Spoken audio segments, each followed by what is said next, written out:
Támuid I barc fóraise Caisleán Maidir leis an aim Caisleán Uidhilín. Well, higlann a bheith meastar a cinse go dana go taim ó aim Uidhilín nó tá buinte go sin leis an aim McQuillan.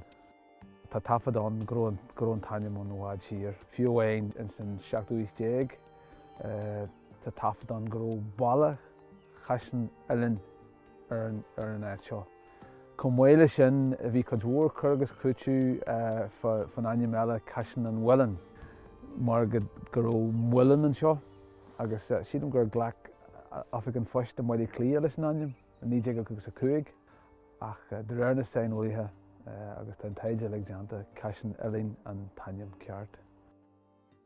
Bhaile chlán bheith angasa na tailte seo suas go dtí an 17 thart fa 6 agus a 10 bal íomhar fellamí na gangasa na tailte seo ach de réir a chéile chaitead smacht ar a talú bhí fiche millsna acu níos ar ábalta an choras úr a labhséil agus de réir a chéile cos le go leor eile Jimmy na Gael agus tháinig drám eile isteach chlán Ansley agus ghlac siad sealú ar an áit ar fad.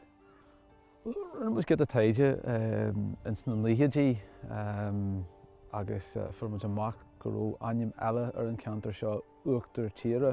An nas dún ar fad bhí an taim in úsáid suas go dtí an 17 scríú é méarla mar water turry.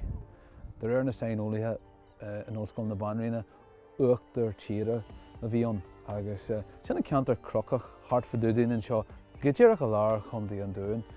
Buíos móla díad an taim in úsáid ar éist tá glóireachtar tíre an seo darna agus tá níoscáileachtar tíre an Comáid, so buíos móla díad an taim aráist in úsáid an méle phobal.